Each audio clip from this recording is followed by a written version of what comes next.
In the meanwhile, I am working with the 188 ministers of finance who control the world's gold. We have learned that Switzerland is home to the network of global corporate control. The network of global corporate control is a conglomerate that has been corrupting all of the politicians and business moguls in the world. From Sean Ross, we also learned that the network of global corporate control has been operating out of Switzerland ever since the Templars were outlawed in France on Friday, October 13th, 1307, when the French king, Philip the Fair, arrested all the Templars in France. We also learned how during the 30 Years' War between 1618 until 1648, about 100,000 Swiss mercenaries under Templar control committed genocide against the Germans, killing 20 million Germans and their children, corresponding to 2/3 of the German population. Whole cities disappeared from the earth. And in Alsace-Lorraine, Gallo-Roman Alsace-Swiss mercenaries killed 95% of the population. In 2014, there was word in major international newspapers that Switzerland wants to build a great empire now with Alsace, southern Germany, western Austria, and northern Italy, and repatriate to the Reich all ethnic Swiss. What we have here is a modern-day whodunit. We're putting all these clues together. Who is we? It is the Coalition for the Rule of Law that is predicted by the power transition model that came to the World Bank in 2004 and which is 90 to 95% accurate. Now let me give you one other clue. It's about Major General Konstantin Petrov, leader of the Conceptual Party and head of the opposition project Concept in the Civil Security. Konstantin Petrov died on July 21st, 2009. He supposedly died of natural causes, but his friends and colleagues still believe that Petrov was poisoned. And now let's show a clip, Carmen, about Konstantin Petrov.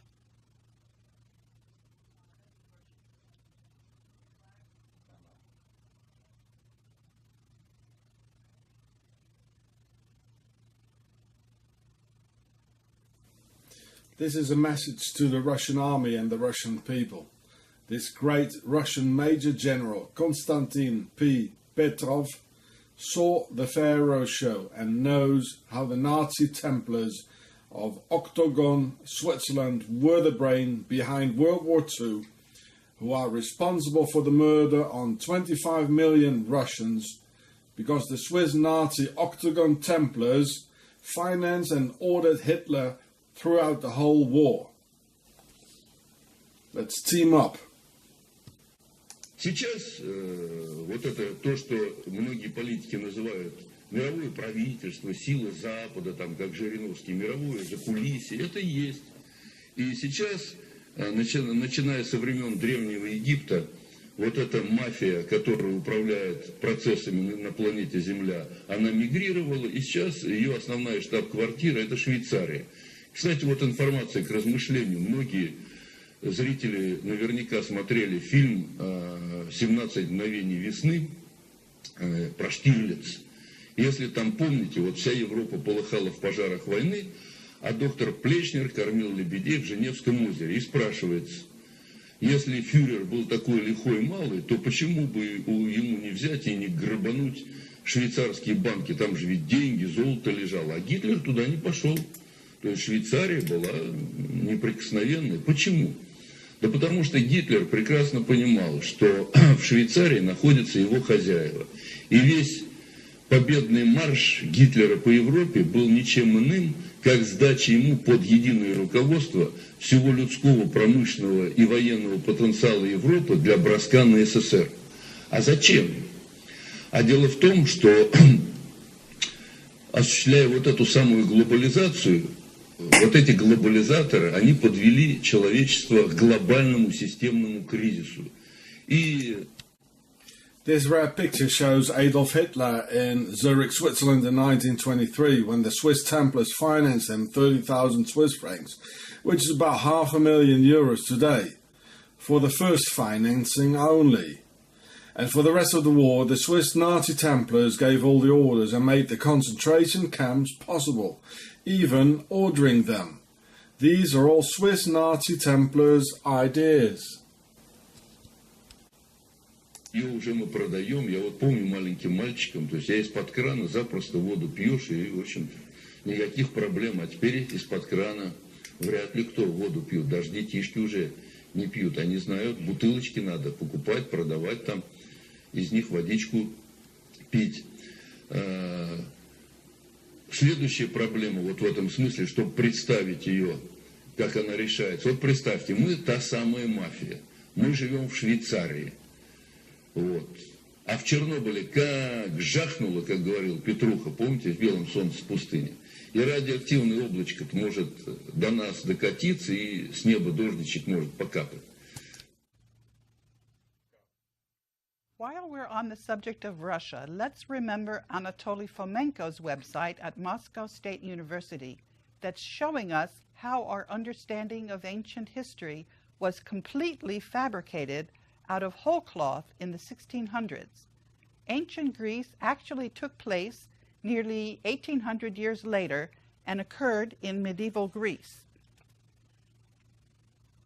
As for the Greek people, a significant number of them know there is no justification for the bankers to be grabbing their assets under an austerity program after two major newspapers in Greece covered the story about the global debt facility and the global currency reset to replace paper currencies with local currencies and national currencies minted from the gold in the global debt facility.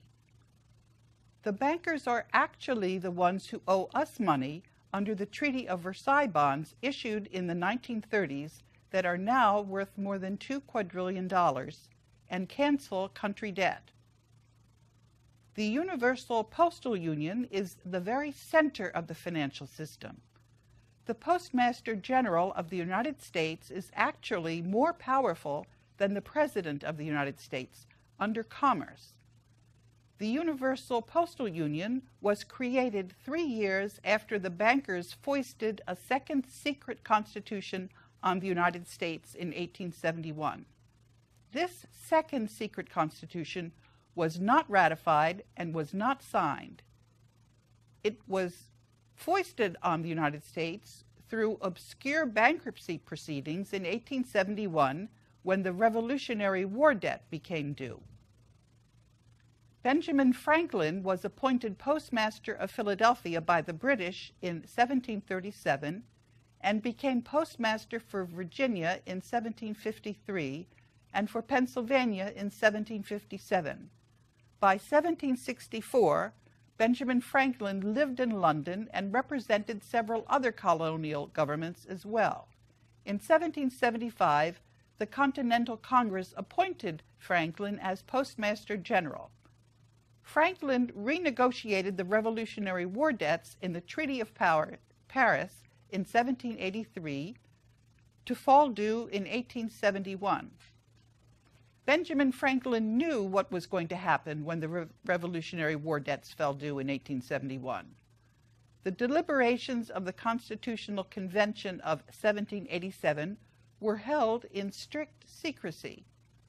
In the notes of Dr. James McHenry, one of Maryland's delegates to the convention, here is what happened when anxious citizens gathered outside Independence Hall in order to learn what had been produced behind closed doors. A Mrs. Powell of Philadelphia asked Benjamin Franklin, "Well, doctor, what have we got, a republic or a monarchy?" With no hesitation whatsoever, Franklin responded, "A republic, if you can keep it." In 1871, when the Revolutionary War debts fell due, the bankers replaced the Constitution of 1789 with a second secret constitution. On July 21st, I reported postal fraud to His Excellency Bishar A. Hussain, Director General of the Universal Postal Union International Bureau. This postal fraud is because Megan Brennan, the Postmaster General of the United States, did not do her duty in preventing postal fraud on 2 occasions. The first instance was when Jesse White, Secretary of State of the state of Illinois, invalidated the Global Debt Facility's lien on the Federal Reserve of Chicago. The Federal Reserve owes over $2 quadrillion in Treaty of Versailles bonds to the Global Debt Facility. Last week, the Global Debt Facility, on behalf of the 188 ministers of finance and development that administer the Global Debt Facility containing the world's assets, accused both the Postmaster General of the United States, Megan Brennan, and the Director General of the Universal Postal Union of postal fraud. That's because of 2 fraudulent letters that the Postmaster General carried through the mails. One letter was from Jesse White, the Secretary of State of Illinois, invalidating a financing statement that the Global Debt Facility filed to record a lien against the Federal Reserve Bank of Chicago. 188 ministers of finance cleared the letter that the Global Debt Facility wrote to Jesse White on April 19, 2015, informing Jesse White that he had no authority to invalidate the lien.